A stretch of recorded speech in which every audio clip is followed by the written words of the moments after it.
Olá, sejam bem-vindos a mais um Ypsoncast. Eu sou Janile Rodrigues e hoje estaremos conversando com Eli Sapucaia.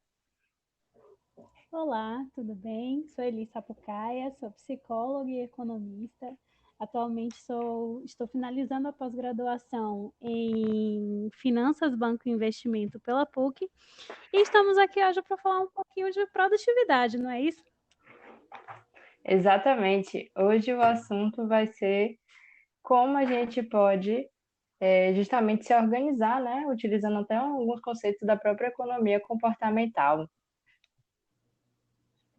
Exatamente, um pouquinho da economia comportamental e da psicologia também, para que vocês consigam absorver um pouco de como a gente pode adotar estratégias para poder conseguir ser um pouquinho mais produtivo. Isso, e aí a gente vem hoje abordando, falando sobre o que é foco, definição de prioridades, como é que a gente pode prever cenários e lidar com as incertezas. E é isso. E aí, Elis, vamos começar? Vamos sim. Eu acho que o primeiro tópico que a gente deve começar a falar é o que é foco, né? Então, pensando nisso, a gente traz o foco como uma atenção que é um pouco mais concentrada em um objeto de fato, seja esse objeto que a gente fala um objeto de estudo, o próprio trabalho, enfim. E aí a gente vai trazendo algumas teorias e eu e Janine, a gente tem um pouquinho de diferença entre os pontos de vista, mas aí eu acho que vale a pena ela começar citando o dela e depois eu trago um pouco do meu. Exatamente, né? Como vocês devem estar acompanhando, né? Apesar de foco ter o mesmo significado, eu entendo que a gente pode ser multifocos na hora de estabelecer um objetivo. Porém, na hora que a gente for executar algo, a ideia é que a gente consiga fazer apenas concentrado numa única tarefa da melhor forma possível, né? Ele já tem outra visão sobre isso. Sim, o que acontece? Eu acredito que o objetivo ele pode ser um único foco, claro. E aí na execução da tarefa também, eu acredito que você precisa ter atenção, de fato, nessa única tarefa. Então, como é que eu posso citar um exemplo? O Scrum, que é uma ferramenta de ágil, né, que a gente chama exatamente para poder conseguir fazer com que uma equipe ela tenha mais produtividade, essa equipe ela vai no único foco. Então, o que é que acontece? Eles vão começar a fazer uma divisão dessa tarefa em basicamente três etapas. Vamos delimitar assim como a fazer, fazendo e feito. E eles só acreditam que essa tarefa é dada como completa quando o cliente ou o usuário, porque a gente pode estar falando dessa ferramenta sendo utilizada em software, puder utilizar essa ferramenta, com o objetivo fim. Então, essa é um pouquinho da diferença que a gente traz. E aí, sempre lembrando que, assim, o foco, necessariamente, quando a gente fala dele, é bom ser estabelecido para que a gente consiga cumprir essa tarefa de uma forma mais ágil mesmo. E aí não ter distrações no meio do caminho. E aí acho que a gente consegue pular um pouquinho para o próximo tópico, né? Que é o de definição de prioridade, não é isso? Vai lá. Exato. Lembrando só para fechar a questão do foco, que às vezes é muito confundido, na verdade, o foco com o objetivo, não é? Então, quando a gente fala assim que podemos ser multifocos, na verdade também tem muita relação com a gente ser multi-objetivos, ou seja, a gente não ter apenas um objetivo, um sonho na vida, e sim poder ter vários objetivos a serem atingidos. E na hora de execução, aí sim, a gente vir para um foco concentrado, né? E não fazer a ideia que a gente não faça várias atividades ao mesmo tempo. Mas confesso que para mim é um pouquinho mais difícil, a não ser que a tarefa realmente exija um nível de concentração muito maior. Então, aí eu particularmente já gosto de ir utilizando as ferramentas que a gente trabalha dentro da gestão do tempo, né? E sim, aí é Só que vem a grande questão. Vá. eu pensei no seguinte agora, né? E aí, pensando nessa questão do foco, o que é que pelo menos acontece para mim? Quando eu tenho uma atividade muito grande ou muito extensa, eu tendo a dividir essa atividade em partes, né? Em delimitar partes dessa atividade. exatamente para que eu consiga Isso é muito ter, importante. ter mais um foco na realidade. Então, assim, qual é a atividade que eu vou priorizar desse todo? Para que depois eu consiga ir compreendendo que, por exemplo, eu estou atingindo o meu objetivo aos poucos. Então, digamos que é mais ou menos o seguinte: eu vou quebrar a minha atividade nessas pequenas metas. Então, vamos pensar no macro. Se fosse um objetivo, eu quebraria esse objetivo em pequenas metas para que eu atingisse de forma macro. Então, para atividade, eu faço a mesma coisa. Então, se a gente pega um pouquinho do método GTD, tem isso também, né? Que a gente faz essa quebra dessa atividade, Falar compreendendo mais que eu de tenho. Hã? Tô dizendo que falarei mais de GTD mais para frente em outros episódios do podcast, para quem ficou se perguntando o que seria GTD. Sim, é uma ótima ferramenta. Então, assim, mas basicamente essa quebra dessas atividades faz com que a gente consiga de fato ser mais produtivo. Então, outra, a gente causa na realidade uma sensação de ter menos ansiedade com o que a gente precisa cumprir, que é muito importante. Isso é muito legal também, porque ajuda a gente a definir prioridades, né? Quando a gente tem um objetivo e a gente quebra em metas, a gente vai acabando dando vazão ao que seria mais urgente, ao que precisa ser feito antecipadamente.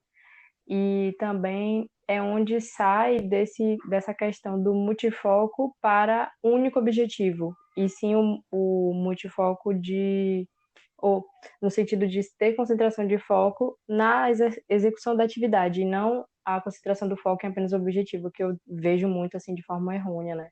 Então, quando a gente traça o objetivo ou os objetivos e a gente delimita metas para eles, que são as atividades a serem atingidas, a gente consegue se concentrar mais e focar mais, e é onde a gente, de certa forma, aumenta a nossa produtividade, né? Porque a gente executa uma tarefa por vez e acaba que a gente consegue ter um desempenho melhor. Mas a gente só consegue fazer isso se a gente vier definindo prioridades. Se a gente não conseguir entender o que é prioridade naquele momento, a gente acaba deixando outras coisas atrapalharem o processo, né? O que você acha disso? Então, eu vou citar um exemplo de uma experiência que teve comigo. E aí, assim, eu trabalhei em uma pequena empresa durante um período que era uma empresa de construção civil. E eu cheguei no olho do furacão, digamos assim. E aí toda a demanda que estava chegando para mim era importante versus urgente. E aí eu comecei a tentar trazer essa distinção de uma forma muito clara para o dono da empresa. Falei, vocês precisam começar a compreender o que é urgente e o que vai ser importante. Por quê? Porque é urgente, necessariamente eu vou precisar resolver de uma forma rápida, de uma forma mais objetiva, de uma forma mais certeira. O que é importante não necessariamente está com um prazo super apertado para ser resolvido, mas é uma tarefa que vai ser essencial para rodar a empresa. Então, vamos pensar assim. Não chegou a acontecer isso, mas vamos citar um exemplo. Um processo jurídico cujo qual eu tivesse que mostrar o cálculo do que eu queria pagar de rescisão, ele seria assim urgente porque ele estava na boca de acontecer. Então ele ia acontecer, por exemplo, um dia depois que eu cheguei lá. E aí, dentro desse sentido, eles chegaram e trouxeram para mim. Eu preciso fazer o ajuste de todo o caixa da empresa, de todo o fluxo de caixa. Isso é importante. Claro que é importante, ainda mais pensando em pequena empresa. Mas que é o seguinte, dentro daquele contexto e dentro daquele espaço de tempo, eu não iria conseguir ajustar o fluxo de caixa em uma semana, por exemplo. Então, assim, essa compreensão de urgente versus importante é muito uma questão de compreender qual o espaço de tempo que você tem para dar soluções para aquela atividade. Então, é um eterno, digamos assim, é, pensar mesmo dentro dessa atividade total, qual o prazo dessas atividades.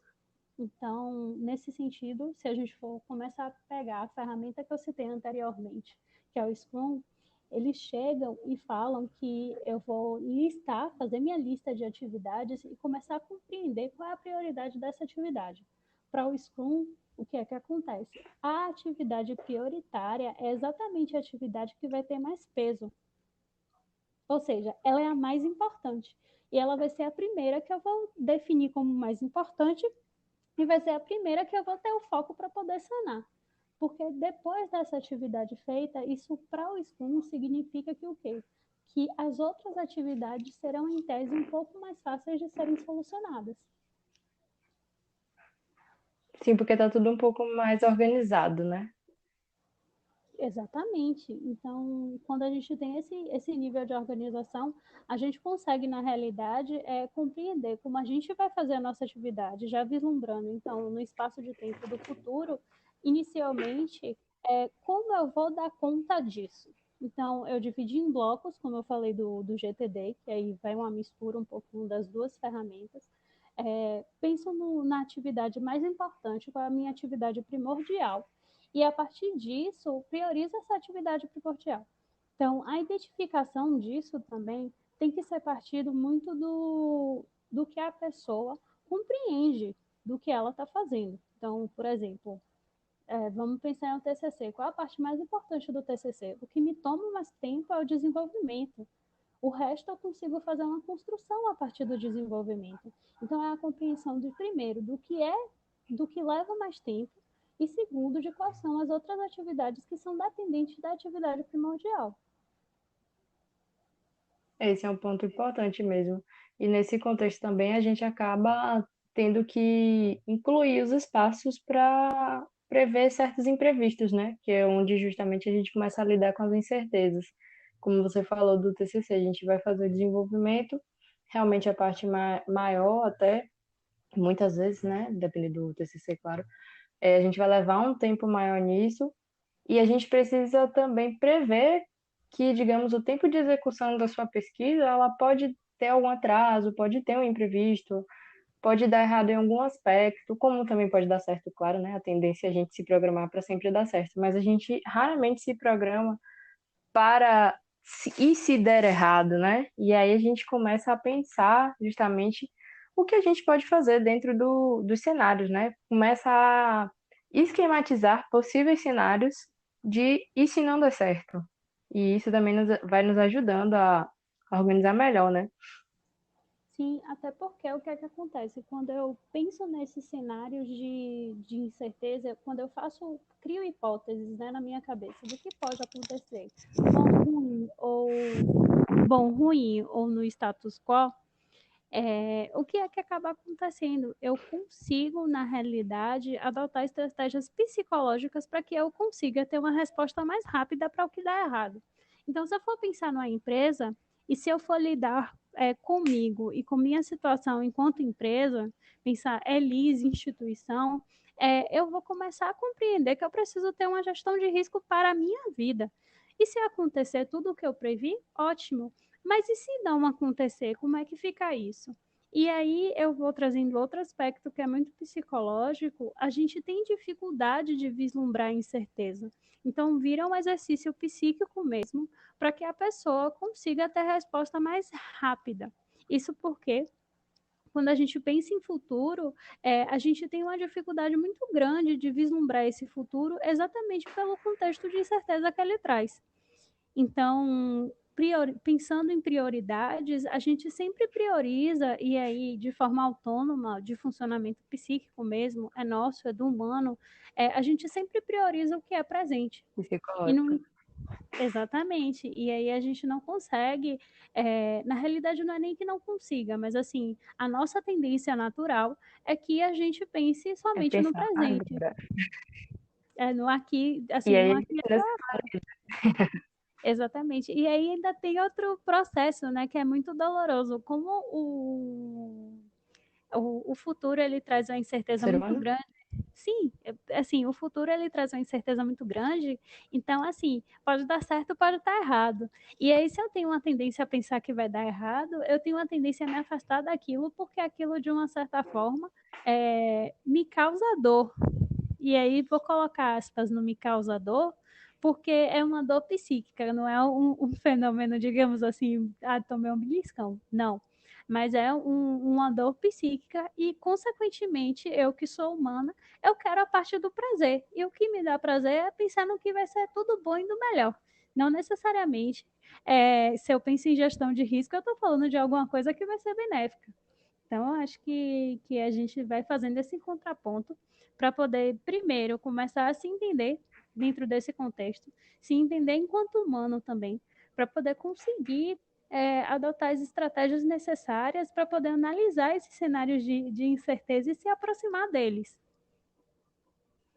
Eu acho que uma excelente forma também da gente fazer isso é começar a analisar quais são as nossas demandas, quais são as necessidades que a gente tem e fazer um cruzamento disso com o ambiente externo, né?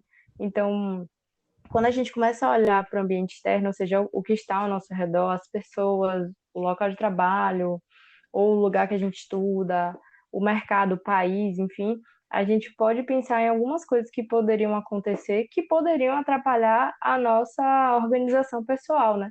Obviamente que vai ter que ter uma relação direta com o que a gente está fazendo dentro dessa organização. Se eu estou falando de um contexto de microempresa, eu posso realmente analisar o cenário da economia, eu posso pensar em cenários, por exemplo, em que e se eu não tivesse clientes, e se eu não conseguir vender, e se eu falo do TCC, que foi o exemplo, né, que eles deu, poderia também pensar em, digamos, demorar de fazer a pesquisa, não conseguir as respostas necessárias, ou ainda o próprio professor de repente atrasar uma correção. Então, assim, é importante que a gente possa não de uma forma pessimista, porque eu acredito que a tendência das pessoas até de olhar para o futuro, para além de pensar na questão do aqui e agora, né, de, eu quero viver o momento presente, então eu vou fazer aqui e não vou me planejar. Eu acho que pode ter uma relação também direta, e aí você pode até me aprofundar nisso, né, Elisa, do ponto de vista psicológico. Talvez porque as pessoas acham que pensar no futuro pode levar muito a negativismo, não? De repente, porque elas pensam muito que tá tudo bem, vai dar certo, ou se não, se der algo errado eu resolvo depois, e aí não se planeja. Porque se eu fosse pensar nas alternativas negativas, eu poderia me sentir negativando a situação ou me tornando uma pessoa negativa por olhar outros lados que não só o fato de vai dar certo. O que que você acha? Será que tem uma Eu acho. explicação psicológica aí? Não, é isso. Eu acho que vai muito na linha do que eu falei, né? Que é assim. Se a gente pensar nesse futuro e pensa em incerteza, necessariamente a gente pode estar ativando um lado psíquico de dor. E nossa tendência natural, principalmente se eu pegar o viés psicanalítico, nossa tendência natural é nos aproximar daquilo que dá prazer, do que a gente gosta, do que a gente sente prazer, do que é legal de pensar, do que é bacana de pensar. Então, quando eu falo desses momentos de incerteza ou A lidar gente com pensa essas. que vai dar certo. Exatamente. Então, assim, vai dar tudo certo, a gente lida com a figura do otimista o tempo inteiro.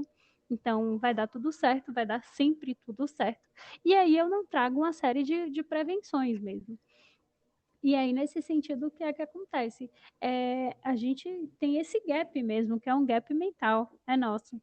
E aí, eu acho que a importância disso é começar a reconhecer, primeiro, esse limite, porque é uma limitação humana e tá tudo bem, não tem problema, mas que também, assim, começar a analisar quais são as estratégias que me cabem para poder conseguir fazer com que eu lide melhor com esses cenários de incerteza. Então, assim, eu gosto de lidar com cenário de certeza pensando em quais são os gaps que faltam nesse meio do caminho. Então, vou dar um exemplo. Se eu penso em carreira e eu Só um comparo. parênteses. Oi? Qual seria, o que seria um gap? Explica pra gente aqui, pra galera que tá Então, ouvindo a gente e não é da área. sim, um gap seria a falta. O que é que está faltando, digamos assim? Então, vamos pensar em uma lacuna em branco. Então, isso é uma explicação razoável do que seria um gap. E aí, quando eu penso no, por exemplo, no mercado de trabalho, como eu estava falando, o que é que acontece? Eu comparo o meu currículo, por exemplo, com o que o mercado está exigindo. Então, eu vou ter ali alguma coisa que está faltando nesse meio do caminho. E se eu estou pensando nesse cenário de incerteza e pleiteando uma área que eu quero entrar, por exemplo, eu tenho que começar a me preparar. Não vai virar uma corrida insana, claro, até porque é o que eu falei, a gente precisa cuidar do lado psíquico também para não gerar ansiedade, mas é reconhecer que tem essa falta, que existe essa falta no seu currículo e que está tudo bem. E assim, a mesma coisa vale Que existe para. esse gap, Hã? que existe esse gap no currículo. Exatamente. E aí, assim, é necessário também, eu acho que pensar nos microempreendedores é começar a compreender o que é que está faltando ali. Tipo assim, eu não vou conseguir dar conta de tudo, eu consigo dar conta de uma parte e tá tudo bem também. E aí é prever, eu tenho um caixa para poder talvez pensar em um profissional para essa área X. Ah, não tenho, mas quem é que pode me ajudar nisso, sabe? E aí, enfim, adotar as estratégias necessárias para poder conseguir lidar com as situações que vão aparecendo mesmo. E assim, antecipando algumas coisas, tentar de fato antecipar o que pode acontecer nesse meio do caminho. Claro, vou conseguir antecipar tudo? É, Provavelmente não. Mas assim, se eu tenho uma parte dessa antecipação, eu consigo agir com mais agilidade, eu consigo não me desesperar tanto. Enfim, e aí são ferramentas que são psicológicas para poder ajudar quando o problema aparece. que é bem, o que você fala tem muita ligação com a gente, na verdade, reconhecer os nossos próprios limites, né? E saber até onde a gente pode de fato fazer esse planejamento sem prever alguns cenários, sem lidar com a incerteza, de acordo com o que a gente também pode suportar ou o que a gente pode resolver. Isso é muito interessante de se pensar e analisar, porque se a gente parar para pensar bem, para a gente chegar nesse futuro, a gente precisa das ações contínuas, diárias, né?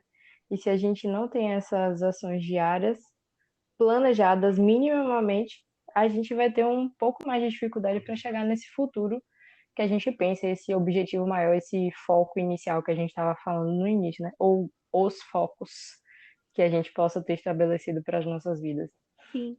E aí, eu lembro muito de uma frase da economia que eu levo comigo, que é o longo prazo ele é feito de curtos prazos. Então, o que é que isso significa? O meu ano ele vai ser dividido em 4 trimestres, que vai ser dividido em 12 meses, que vai ser dividido em 30 dias em média. Então, é isso, é o que é que eu estou fazendo nesse dia a dia para poder construir esse longo prazo que eu quero. Então, se daqui a um ano, se daqui a 2 anos eu quero ter uma empresa, eu quero ser uma digital influencer foda, eu quero alguma coisa nesse sentido, seja lá ele qual for, seja espiritual, seja carreira, enfim, é necessário começar a pensar no hoje. Então, o que acaba acontecendo é que muitas vezes a gente é dominado pela procrastinação, que aí é outro fato que eu acredito que vale um outro podcast, mas que assim, a gente é dominado pela procrastinação e aí a gente esquece disso, né? A gente esquece que esse curto prazo é exatamente o que está sendo contemplado para poder pleitear alguma coisa lá na frente.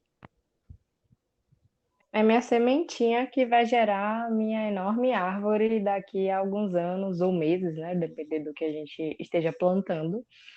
E é importante realmente a gente acaba esquecendo no dia a dia. E, enfim, as outras demandas da nossa rotina, que a gente vive desligado muitas vezes, acaba não nos deixando fluir e convergir para isso. E é muito legal essa frase, realmente, que o longo Sim. prazo é feito dos curtos prazos, E né? Excelente frase para colar na frente da cama, assim que acordar, ver se funciona como motivação. é isso. Então, assim, claro, e aí que falando um pouquinho sobre mim, né? Eu não sou a mais exímia usuária de Planner, por exemplo. Claro que às vezes a gente dá uma capengada e tá tudo bem, mas o necessário é estar relembrando e revivendo do porquê que eu tô fazendo alguma coisa hoje. Então, assim, primeiro que quando eu falo de escolha, eu vou falando de um pouco de privação. Então, e como eu falei, a gente gosta do prazer o tempo inteiro, a gente não gosta da dor. E necessariamente quando eu falo de privação, dependendo do que seja, dependendo de como a pessoa esteja se privando, aí é uma limita, assim, não é nem limitação, mas é uma decisão de cada pessoa do que é que vale a pena se privar naquele momento. É uma compreensão de que assim, eu preciso me aproximando a cada dia do meu objetivo e relembrando esse objetivo exatamente para, primeiro, ganhar minha motivação. Segundo, que eu acho que é o fator principal, é dar essa manutenção do meu foco para aquele objetivo final. Com certeza, a gente tem que lembrar diariamente, não sei bem se seria lembrete a palavra, mas diariamente olhar para o objetivo final para a gente conseguir se motivar em cada pequena tarefa, em cada pequena atividade que a gente dividiu as metas, como você falou, que coloca também.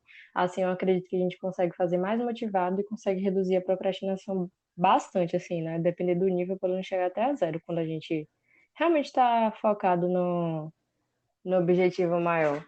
Então, isso é bem legal para a gente avaliar, se focar. E é isso. Elise, mais algum comentário? Eu acho que não, eu acho que fica aí um convite, né, para uma tentativa de ter um pouco mais de foco e adotar uma escrita mesmo do seu objetivo, deixar esses projetos de forma um pouquinho mais palpável. Então, o que é que eu penso para daqui a 2 meses? O que é que eu penso daqui para 6 meses? O que é que eu penso daqui para um ano? E tentar dividir essas tarefas. E que se você pensou em um ano, por exemplo, não sei, ter feito um curso, uma certificação, alguma coisa, que você divida isso, que você pense que daqui, por exemplo, a 2 meses eu quero pelo menos ter estudado tantas horas. E por aí vai. Eu acho que o convite de toda nossa conversa é muito mais esse. É um pensamento de tentar, de fato, dividir as suas atividades e focar no que você precisa fazer. Ótimo, que legal. Elise, muito obrigada por ter vindo hoje, estar aqui à nossa disposição, passar um pouquinho do conhecimento, a gente bater esse papo. Obrigada pela participação, você que ouviu a gente até aqui, gente, e até mais. Até o próximo episódio.